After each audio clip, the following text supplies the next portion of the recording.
Қайырлы кеш баршаңызға.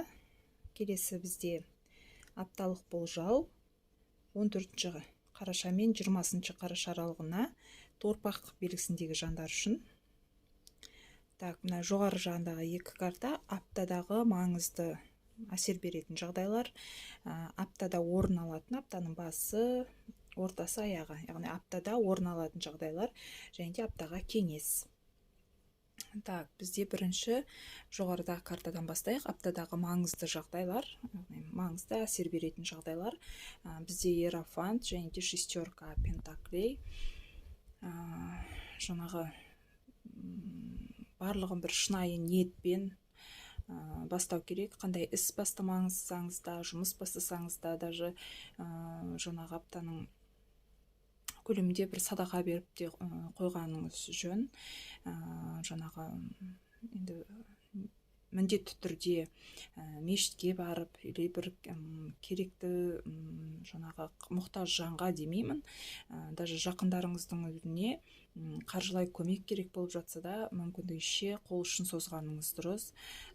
Және де бұл жылы жаңағы осы аптаның көлемінде сізге келетін жаңағы жасалатын жұмыс та, келетін қаржы да барлығы бір таза еңбекпен, таза ниетпен келеді. Сондықтан бір қулық жасап, жаңағы жеңіл жолмен бір табыс табамын деп ойламағаныңыз жөн.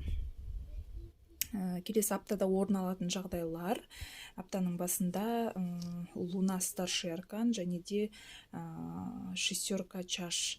Жақыныңыздың бірінен жақсы жаңалық естисіз, қуанышты, сыйлық аласыз, яғни үйге байланысты бір мәселелер, документтерді реттеуге мүмкіндік, возможность бар аптаның басында. Және де луна старший аркан бір артық әңгіме, өсек, сізге қатысты жаңағы бір артық әңгіме естуіңіз мүмкін, бірақ ол главное өзіңіз білесіз ғой, ондай жағдай болмағандығын. Сондықтан көп мән бермегеніңіз жөн. Ол адаммен барып бет жыртысып, ренжісіп, ұрсысып қажет емес. Жаңағы ол артық әңгіме болып қала береді. Так, келесі бізде пятерка мечи және де тройка жезл. Аптаның ортасы. Көп ешкімге сенім артпаңыз, себебі сырттан көре алмайтын, қызғанатын адамдар өте көп. Сондықтан біреуге сенім артып қалып, ертеңгі күні жаңағы өзіңіз жаңағы ұятты болып қалуыңыз мүмкін. Яғни біреу көмектесемін, біреу жаңағы жұмысыңызды бітіріп беремін десе, сенбегеніңіз жөн. Себебі ол адамның қолынан келмейді, немесе уақытылы сізге ол кісі көмектесе алмайды. Келесі тройка жезл. Тройка жезл аптаның ортасында жолға шығуыңыз мүмкін, немесе бір маңызды шешім қабылдауыңыз мүмкін. Ойламаған жерден командировкаға, жұмыс бабымен жаңағы жолға шығуыңыз мүмкін.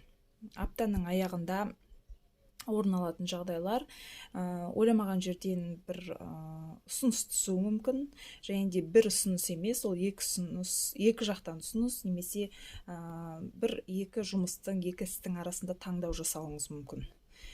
Двойка мечей, жаңағы асықпай ойланып шешім қабылдауға кеңес беремін. Және де аптаға берілетін кеңес семерка чаш. Жаңағы жеңіл жолмен келетін ақшаға, жеңіл жолмен келетін бір іске қызықпағаныңыз жөн. Бұл аптаның соңында берілетін ұсынысқа байланысты болуы мүмкін.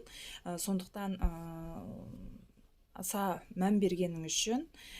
Аспандағы айдалып беремін деп біреу уәде берсе де, жаңағы кішкене шынайылыққа жанасатын нәрсеге қарай мән бергеніңіз жөн. Себебі біреуге қаржылай жаңағы ақша беріп, ертеңгі күні ала алмай қалып, немесе жеңіл жолмен ақша табамын деп, жаңағы керісінше қарызға кіріп кетіп жүрмеңіз. Бұл сіздерге бір аптағалық кеңес. Сау болыңыздар, келесі аптада аман есен кездескенше.